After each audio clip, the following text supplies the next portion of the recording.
dans la première phase, on va aller sur le rite initiatique occulte de Moïse, que lui il appelle Boussi, sur la montagne. Avant ça, on va écouter d'abord la vidéo. Avant de lire dans son livre, on va écouter la vidéo, vous allez comprendre quelque chose. Que c'est ce qui s'est produit en fait. Le rite initiatique. Donc, on va aller sur, c'est la première phase. On va entrer, on va aller à la vidéo, la 5e minute. On va aller à 5 minutes. On va aller à 5 minutes.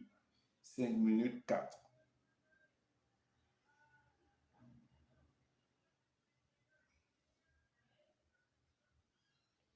Cinq minutes 4. Ok, on va l'écouter. Si on peut dire système de bonne aventure, on peut dire un médium, une médium, on va dire c'est ce qu'on appelle le médianisme. Le voilà, écoutez-le attentivement et analysez. On va dire la cohabitation occulte. Donc, on va vous expliquer cette chose. Quand quelqu'un a un démon python lors de l'initiation des sorciers, de ce qu'on appelle les pratiquants des sciences occultes, ils ont ce qu'on appelle leur initiation. On va les initier, d'autres c'est dans les forêts, d'autres c'est près des rivières, en fonction des endroits. Et il y a plusieurs sorciers. Au départ, ce sont des personnes qui vont recevoir l'initiation pour pouvoir entrer en contact conscient avec leur esprit protecteur ou tout simplement leur génie. Et les génies sont les démons de différentes espèces. Donc, en fonction de la branche que le sorcier va être initié, il aura un titre. Si quelqu'un est initié par un démon python, c'est-à-dire quelqu'un qui va rencontrer le démon python, qui va être initié dans la sorcellerie, qui mène à la fréquence du démon python, cette personne va porter le titre de nécromancien, médium, ainsi de suite. Vous voyez? Voyons. Ok, vous avez écouté. Donc, il a dit qu'il y a plusieurs endroits. Retenez parce que dans tout ce bavardage, il y a des points clés.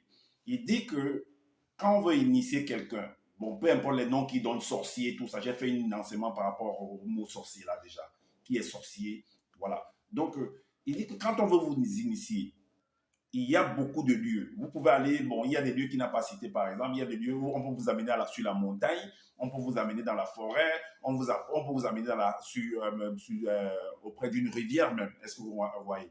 Donc, on peut le faire également dans une maison, est-ce que vous voyez? Donc, on va vous initier.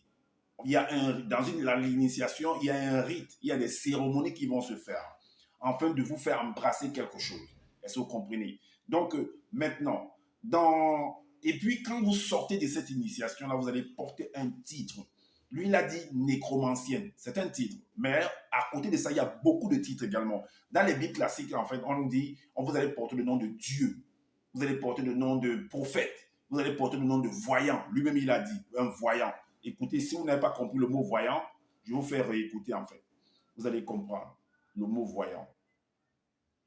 C'est ce qu'on appelle, si quelqu'un est initié par un démon python, c'est-à-dire quelqu'un qui va rencontrer le démon python, qui va être initié dans la sorcellerie, qui mène à la fréquence du démon python, cette personne va porter le titre de nécromancien, médium, ainsi de suite. Vous voyez, voyant.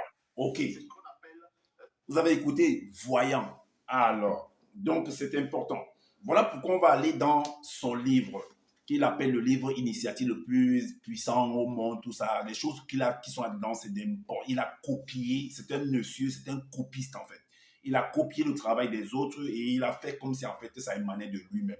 Est-ce que vous comprenez? Mais vu que moi j'ai eu le temps de lire pour le démasquer, voilà pourquoi je le démasque en fait. Voilà. Donc, on va aller dans Exode. C'est qu'il a cité qu'on vous initie dans la forêt ou alors sur une montagne, dans une maison ou bien auprès d'une rivière, d'un lac ou bien je ne sais pas quoi, d'un fleuve, tout ça. Donc, ce sont des rites que vous avez déjà eu à voir, mais peut-être que vous n'avez pas fait attention. Donc, par rapport à Moïse, vous allez comprendre que ce personnage qu'on donne, on nomme Moïse. Dans la manière dont ils sont venus écrire qu'il est parti sur une montagne et il a rencontré en fait Dieu. Là, lui, il va écrire que non, il a rencontré les entités du grand ordre des choses. En fait, on a accompagné Moïse. Moïse n'est pas parti seul. C'était une initiation en fait au monde occulte. Est-ce que vous comprenez? Donc, Et généralement, quand on va vous initier, en fait, même dans les villages, en fait, parce qu'on veut que vous puissiez être fort, ou vous puissiez faire face, en fait, à l'adversité. Est-ce que vous comprenez? Donc, on veut que vous ayez fait, vous allez vous préparer un combat, peut-être de la vie, tout ça, les difficultés de la vie, et ainsi de suite. Vous allez remarquer que même dans le film 300, remarquez que, si vous avez vu ce film, le roi Léonidas, avant d'aller affronter Xerxès, il va bien sur une montagne, aller rencontrer, en fait, les pères, nous pouvons dire les initiateurs. Et là-bas, il va consulter, il va faire une consultation. Et on va lui dire des choses, on va lui prédire des choses, on va lui prédire l'avenir. Tout ça, et ainsi de suite. Est-ce que vous comprenez? Voilà. Donc, si vous avez vu ce film, vous allez comprendre pourquoi. Donc, dans Exode chapitre 1, le verset 8, chapitre 1, le verset 8, il est dit, selon ce que Zola a écrit, ça n'engage que lui. Mais nous, on lit et on analyse, peu importe les choses qu'il a trafiquées, ainsi de suite.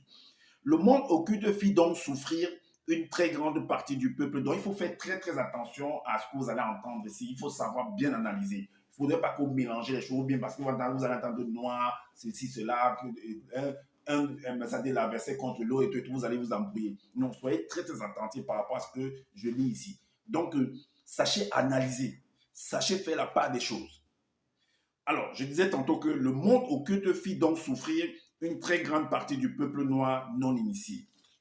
Alors, donc le verset 11 dit, les rois et les chefs non initiés des villages, ainsi que les non initiés qui étaient eux aussi experts dans les sciences des ancêtres, après la génération d'initiés du temps de Kolaïdas, c'est-à-dire Joseph, tinrent une réunion concernant le démon dragon. Donc, ça veut dire qu'il y avait une menace imminente, en fait. Donc, ils disent que c'était un démon dragon qui les menaçait, donc un truc occulte.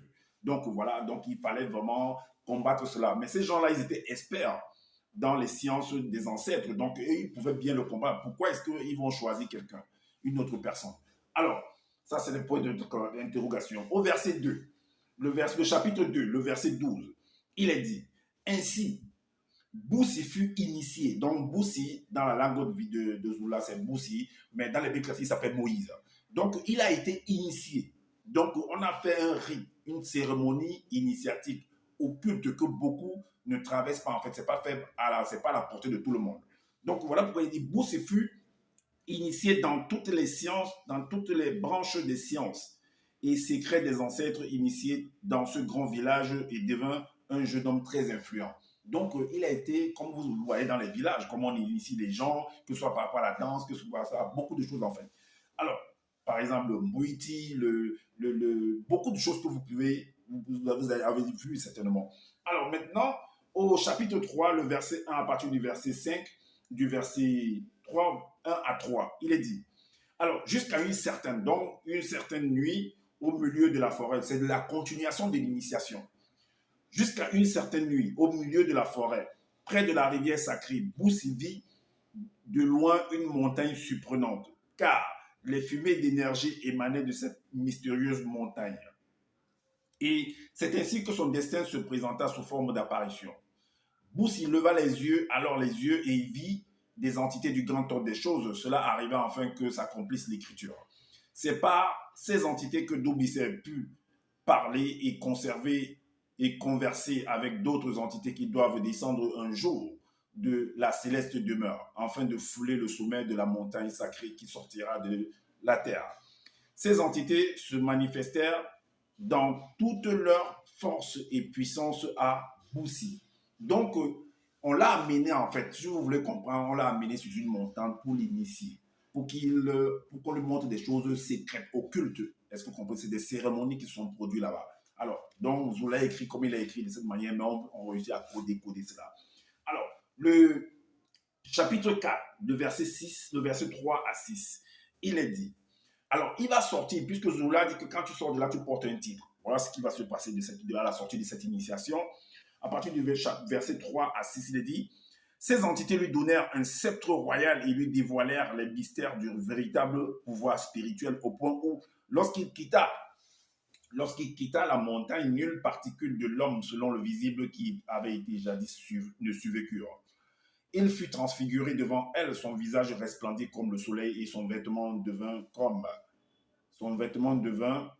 comme la lumière éclatant, ses yeux étaient comme les flammes ardentes de feu. Il était purifié et dépouillé du vieil âme du visible. Donc, il ne faut pas que le langage, comme je vous ai dit au départ, il y a le langage approprié à ce type de domaine, à ce type d'initiation, à ce rite, à cette cérémonie.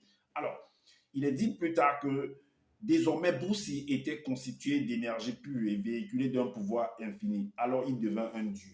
Donc ceux qui l'ont initié là pouvaient bien aller combattre ce truc. Donc on vous montre, qu'est-ce qu'on vous fait? On va vous montrer par là comment les cérémonies traditionnelles initiatiques occultes se produisent.